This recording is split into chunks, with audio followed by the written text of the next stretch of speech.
Ketika anak masih dalam kehidupan 8 tahun pertama, maka ini adalah waktu yang tepat untuk memberikan jadwal yang sehat untuk anak, untuk memberikan waktu yang berkualitas bersama anak, untuk merencanakan waktu kita untuk bisa hadir ke dalam diri anak. Karena ketika anak sudah lebih dewasa nanti, anak-anak akan lebih banyak beraktivitas di luar rumah. Anak-anak akan lebih banyak terlibat pada kegiatan di luar rumah yang ketika kita ingin memberikan waktu yang berkualitas, maka kita membutuhkan upaya yang lebih besar. Kita membutuhkan perjuangan yang lebih besar. Karena jika tidak melakukan hal tersebut, maka waktu berkualitas tidak akan pernah didapatkan oleh anak. Itulah kutipan yang saya ambil dari buku The 5 Love Language of Children, 5 bahasa kasih untuk anak-anak yang ditulis oleh Gary Chapman dan Ross Campbell. Untuk itu, kita akan membahas 3 ide penting yang bisa kita lakukan bersama anak, yang itu menjadikan waktu berkualitas bersama anak. Yang pertama, kita bisa menjadikan waktu makan bersama keluarga adalah waktu yang berkualitas. Kita bisa membuat jadwal makan bersama keluarga dalam setiap hari.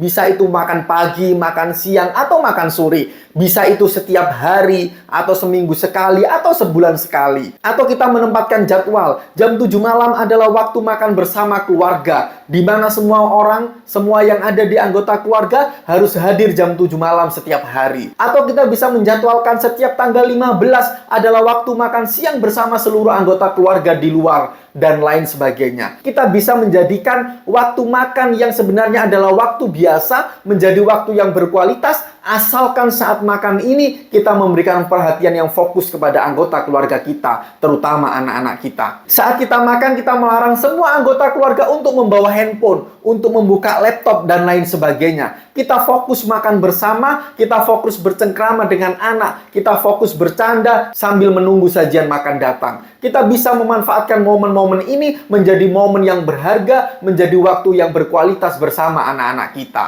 Orang tua sebagai orang yang paling dewasa di rumah mampu berdiskusi bersama anak untuk menetapkan jadwal kapan makan bersama ini menjadi waktu yang berkualitas bersama keluarga. Orang tua menetapkan bersama anak sehingga anak benar-benar mau melibatkan diri untuk hadir bersama orang tuanya. Yang kedua, bisa dengan ide menginap bersama di suatu tempat. Kita bisa melakukan perjalanan rekreasi bersama keluarga ke suatu tempat dan kemudian kita bermalam di sana. Kita berkemah di sana. Kita menginap di penginapan atau menginap di hotel dan lain sebagainya. Kita jadwalkan itu mungkin 3 bulan sekali atau 6 bulan sekali atau 1 tahun sekali.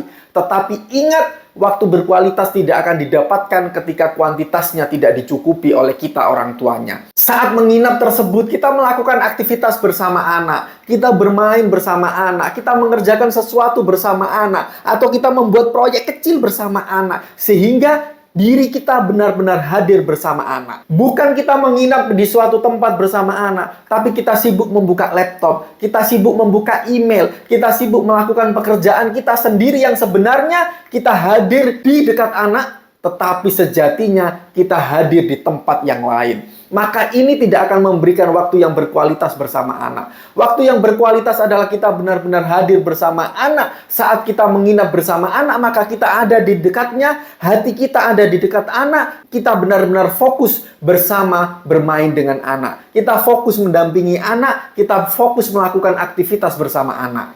Yang ketiga, kita memang penting untuk merencanakan waktu berkualitas bersama anak. Tetapi waktu berkualitas tidak harus sesuai rencana. Kita memang harus merencanakan waktu berkualitas bersama anak. Karena kalau tidak, waktu berkualitas ini akan sangat minim didapatkan oleh anak. Atau bahkan anak tidak pernah dalam kehidupannya mendapatkan waktu berkualitas bersama orang tuanya. Karena itu kita memang penting untuk menjadwalkan waktu berkualitas. Apakah itu harian, apakah itu mingguan, apakah itu bulanan, ataukah itu tahunan. Ini penting untuk kita jadwalkan waktu berkualitas bersama anak. Tetapi kita tidak harus menghilangkan spontanitas. Tiba-tiba kita ajak anak bermain. Tiba-tiba kita ajak anak keluar bermain. Tiba-tiba kita ajak anak bermain bersama di rumah. Tiba-tiba kita ajak anak makan berdua dan lain sebagainya. Spontanitas ini tetap perlu dilakukan sehingga kita tidak hanya terpaku pada rencana. Rencana yang kita buat pun bisa kita rubah asalkan kita menginginkannya. Sehingga waktu berkualitas yang kita berikan kepada anak ini sangat fleksibel dan memungkinkan banyak waktu yang kita berikan kepada anak.